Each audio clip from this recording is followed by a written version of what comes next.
Ini serem banget sumpah. Bapaknya nggak pakai pengaman sama sekali. Saya aja pakai tali ini masih gemeteran. Aduh, gimana ini?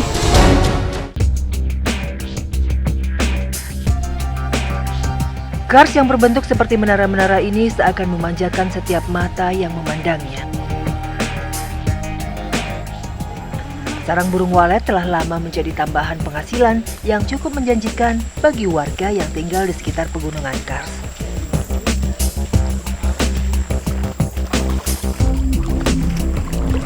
Jalannya licin. Ya, kawasan Maros, Kars di Maros ini tergolong sebagai Kars Menara atau bisa juga disebut dengan Kars Tropika Klasik. Nah, di sini banyak tersimpan kekayaan alam yang bisa dimanfaatkan sebagai pembantu perekonomian warga. Kali ini saya ingin menelusuri bagaimana warga mencari penghasilannya dari tebing Kars ini. Perjalanan menuju lokasi sarang walet, kami mulai dari pematang sawah warga menuju hutan. Terjalnya jalan harus kami lalui. Belum lagi musim penghujan yang membuat kontur tanah menjadi lunak dan licin.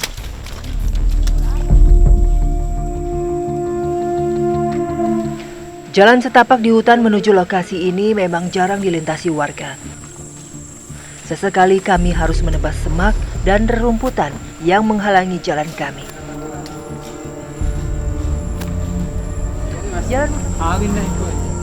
Akhirnya setelah 2 jam berjalan tanpa istirahat, kami pun tiba di lokasi pengambilan sarang walet. Ternyata sarang walet incaran kami terletak di dalam gua yang sangat tinggi. Sepertinya perjuangan kami belum berakhir. Di atas? Waduh. Untuk alasan keselamatan, saya pun mengenakan perlengkapan keamanan. Harness untuk pengait tali harus terpasang kencang agar pada saat memanjat tebingnya tidak terjadi hal-hal yang tidak diinginkan. Sekitar 30-an meter. Kalau talinya kan 50. Kita masih ada sisa sekitar 20 meter. Itu dari titik ini. Nah, nanti kan kita punya 2 titik. Dari sini pindah dari 1 kali 2. Gitu. 30 meter. Ruang pijak yang sempit membuat kami harus berdesak-desakan mencari posisi yang aman. Apa itu? Kemudian, satu persatu dari kami pun memanjat. Sulit membayangkan memanjat tebing tanpa pengaman. Saya harus mencari batu untuk berpegangan dan berpijak. Tidak semua batu kuat untuk menahan beban. Salah-salah, saya bisa jatuh dari ketinggian ini.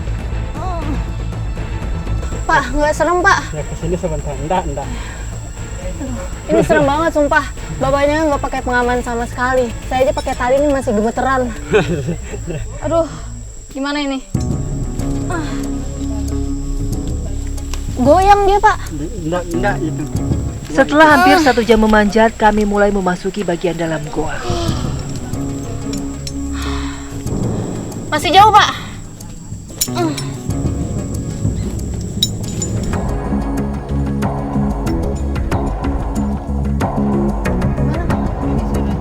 Dan benar saja, sarang walet tersebar di mana-mana. Di antara sarang, terdapat banyak induk-induk walet yang sedang mengerami telurnya. Sarang yang bagus adalah sarang yang pinggiran atau lemnya berwarna putih atau merah. Sarang walet dihargai 300.000 per kilogram. Namun, harga akan melejit hingga jutaan rupiah jika sarangnya berwarna merah. Cukup sebanding dengan sulitnya mendapatkan sarang walet. Sarang walet yang diambil adalah yang tidak berpenghuni.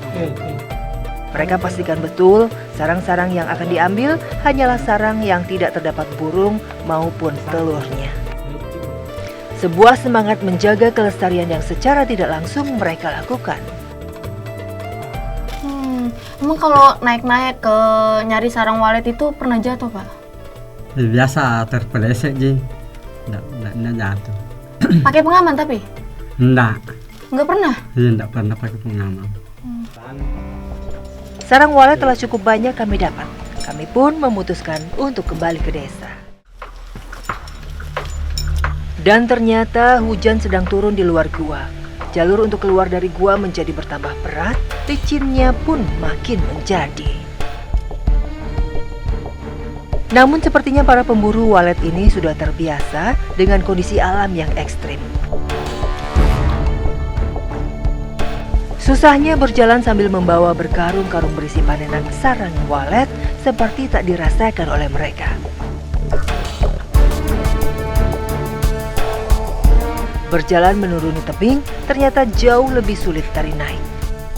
Pijakan tanah yang semakin licin karena hujan membuat lambat pergerakan saya. Beruntung, ada warga yang membantu memegang tali di bawah sehingga saya bisa mendapatkan keseimbangan. Walau hasil yang kami dapatkan lumayan banyak, namun tetap saja tidak sebanding dengan resiko yang bisa terjadi. Kekayaan alam di tebing Kars yang menjadi sumber penghasilan warga bukan hanya sarang burung walet. Madu juga menjadi andalan warga di sini. Batu kars besar dengan tinggi sekitar 5 meter inilah yang menjadi sasaran. Dengan cepat, Bahar dan Aziz memanjat batu kars. Sarang lebah tersembunyi di lubang batu yang kecil. Pengasapan pun tidak seperti lebah di pohon yang membutuhkan asap besar. Asap yang dibutuhkan untuk mengusir lebah tebing dibutuhkan sedikit saja, agar lebah ratu tidak pergi dan bisa membuat sarang yang baru. Udah habis, pulang. Sudah, tapi tidak dihabiskan, disimpan barang 2 untuk nanti bersarang lagi di situ. Oh, biar bisa diambil lagi Iya, ya? bisa diambil lagi nanti. Kalau dihabisin pindah lagi. Kena ya? Kena ini. Berapa 2?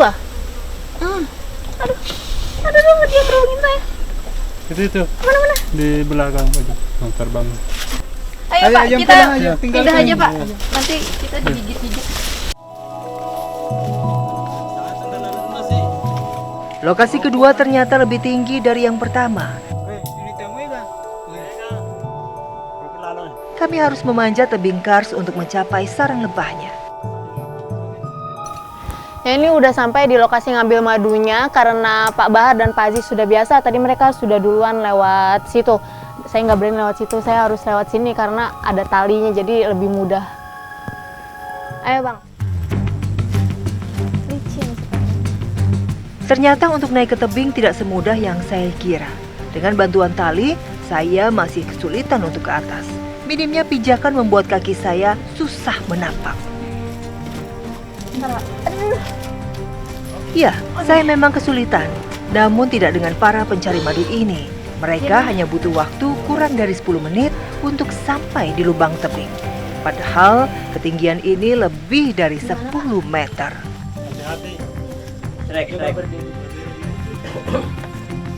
Sarang lebah tersembunyi di dalam lubang tebing. Asap kembali dinyalakan agar lebah keluar. Lagi-lagi, sarang madu di sini juga tidak terlalu banyak. Biasanya pencari madu membutuhkan minimal 3 sarang untuk memenuhi 1 botol. Emang bedanya apa Pak? Lebah madunya yang di tebing sama di pohon? Kalau yang di pohon kalau musim hujan kan kualitasnya kurang karena kena air hujan, lembab. Kalau di batu di gua itu di liang dia tidak kena rembetan air. Berburu dengan tubuh lelah sangat berbahaya. Esok hari para pemburu madu akan melanjutkan perburuan mereka. Butuh waktu 2 hari untuk mendapatkan 1 botol penuh madu. Nanti sarangnya mau dibikin apa Pak ini? 1 botol madu biasanya dijual dengan harga Rp150.000. Penghasilan biasanya dibagi 2 karena para pencari madu selalu pergi berdua. Jika dihitung-hitung, sepertinya tidak sebanding antara perjuangan mendapatkannya dengan hasil yang didapat.